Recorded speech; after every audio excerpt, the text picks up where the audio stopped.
Good evening, friends. Tonight's talk is from the 15th chapter of the Dhammapada, known as the Sukhavagga. Sukha is Sukha is a word similar to dukkha. Dukkha is a word that defines in a very broad and all-inclusive way all manner of stress and suffering, including disappointment, unsatisfactory experiences, discontent, and it is a discontent that arises from a fabricated view of reality, not having an understanding of four noble truths. And because of that distorted view of reality, we create a fabricated view of ourselves in relation to the world, which causes stress and suffering. Sukha is a word that, again, can be translated into many different abstract concepts, but they're all can be seen as a counter to dukkha or the solution to dukkha. In other words, sukha, a good translation that I often use is sukha simply means human flourishing and the establishment of human flourishing. Come on, Pose, lay down. Sorry about my dog. Come on, lay down.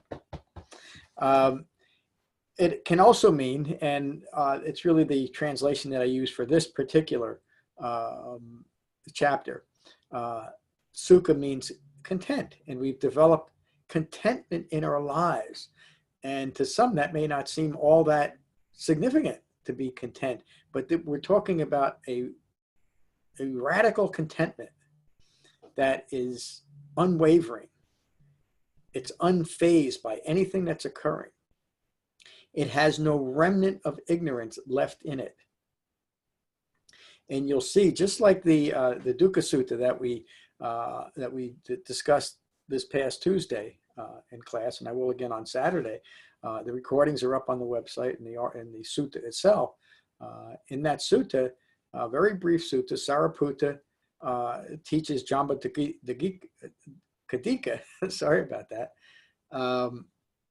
the three forms of stress, and those three forms of stress, I won't get into this tonight, but those three forms of stress relate directly to the three marks of existence, which is the Buddha taught a very specific type of insight, not the generalized gaining insight into everything that is often taught specifically by the modern insight movement, but a very specific insight into the three marks of existence, which can also be seen as an explanation of the cause of suffering. So in the Dukkha Sutta, Sariputta teaches the three forms of stressfulness, and then he provides the Buddha's solution to that problem, the Eightfold Path, the only path the Buddha ever taught, and the only reason he taught it is to gain insight into the three marks of existence, to end all fabricated views of self in relation to the world, and live a life of profound contentment. And that's what the Sukhavagga,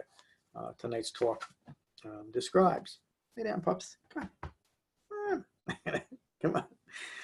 You got to get on the camera. Come on. Let me do this. I'm sorry about that. The Sukhavagga from Dhammapada 15. The Buddha's words. The wise live content within a hostile world. What a powerful statement. Just think about the stresses that most of us are under simply by reacting to the hostile world we live in. And it does not help to make believe that it's not a hostile world. In other words, one of the most profound things that I realize about the Buddha is that he completely discounts any notion of fabricated positive thinking, and insists that if we're to gain true peace of mind, it's not through positive thinking, it's through recognizing the suffering that is inherent in a human life. The wise live content within a hostile world because we understand it. Within a hostile world, the wise remain free of hatred.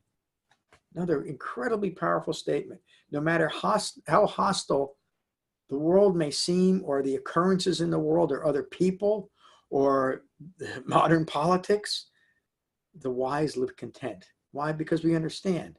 We know that things cannot be different than they are because they are the way they are because of ignorance. The only way that anything's going to change is for people to wake up, and that means to abandon ignorance of Four Noble Truths and live within the mindful framework of the Eightfold Path. The wise live content within a world afflicted by craving. That's the problem in the world, by craving. Within an afflicted world, the wise remain free of affliction. To those of you that are listening to this and may be new to the Dhamma, or certainly if you're a modern Buddhist practitioner, you've probably never heard the Buddha's Dhamma presented in such a simple and direct way. This may seem like even an oversimplification, but when you understand the broad and all-inclusive nature of the Buddha's Dhamma, but the very specific application, how the Buddha, one of our Sangha members sent me an email saying it was so remarkable that Siddhartha Gautama was able to trace all of our problems back to three elements: impermanence, the not self-characteristic, and the resulting dukkha. And all of that arises from craving. The world is afflicted by craving. So the solution to the world's affliction is the cessation of craving. The wise remain free of affliction. The wise live content within a world afflicted by greed. It means we always have enough. We don't need any more. And we realize that we always have enough because we understand the true nature of human life. Within an insatiable world, the wise remain free of greed. In other words, the wise Dhamma practitioner, most importantly, brings this lack of greed into his Dhamma practice and doesn't adapt it, accommodate it, or embellish it in any way, because we're content with what an awakened human being actually taught. And that is probably, that's the underlying theme of nearly everything that I teach. And if people could just understand that one thing, they would stop being constantly distracted by ignorant and false dharmas that are so prevalent today. The wise remain free of greed. We don't need this to be any different than it is. The wise live content, possessing nothing. And that doesn't mean that we might live within the trappings of modern society with a house and a car and the clothes and everything else that might go along with it. But we don't possess them, and they don't possess us. What does that mean? It means that we no longer attach ourselves to the things that are present in our lives, and we do not define ourselves by the things in our lives, by the things that we might hope to possess if we were rooted in ignorance. Because all of those are impermanent, and all of those are not self. No matter how big of a bauble that we want to create for ourselves to live in and show others, it's all impermanent, and it's all a fabrication. The fires of passion burn the hottest. Hatred is the highest crime, and this is hatred towards others, but hatred towards ourselves as well. The most, to use the harsh word, the most hateful thing that we can do to ourselves, and we do it because of ignorance, is to continue our ignorance. There is no suffering like the five clinging aggregates. The Buddha used the term, the five clinging aggregates, to simply describe the ongoing personal experience of suffering. And there's many articles on the website about that you can refer to. One of the most important declarations the Buddha ever made: there is no higher peace than understanding. Craving is the worst disease. Think of all the awful things that can happen to us as a consequence of having a human life.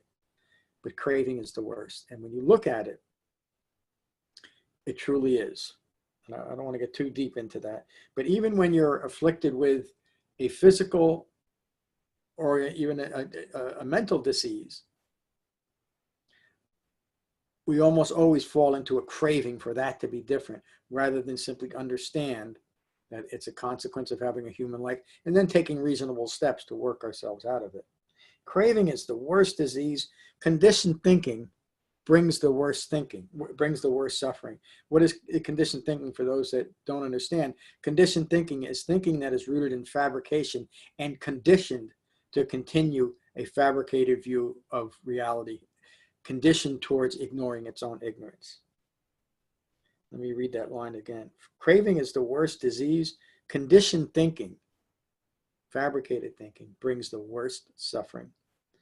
Knowing this as it really is, the wise awaken. Again, there's the whole Dhamma in that one line. Good health is highly esteemed. Contentment is the greatest wealth. A trustworthy person is the best friend. Ending ignorance is the highest joy. The whole point of the Buddha's Dhamma. For those of you that may be listening to this and don't understand yet the overarching context of the Buddha's Dhamma, everything the Buddha taught was taught in the context of what he awakened to, dependent origination, which states that from ignorance through 12 observable causative links, all manner of suffering arises.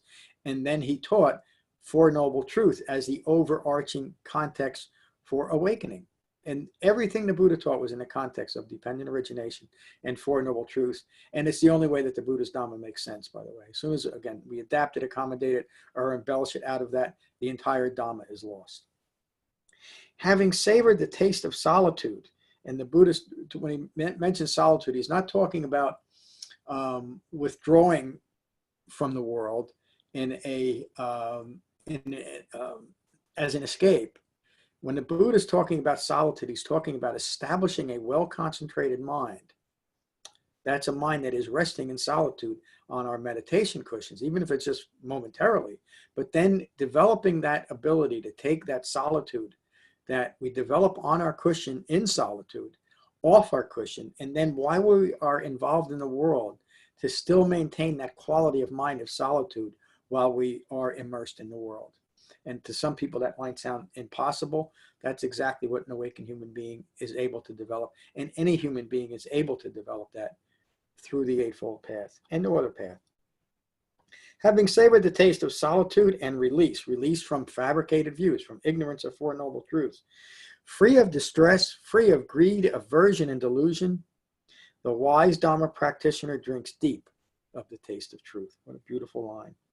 Association with the noble ones. The noble ones are anyone who has developed the Dhamma, the Buddha's Dhamma, to its completion, and also in a realistic way associating with wise Dhamma practitioners that understand the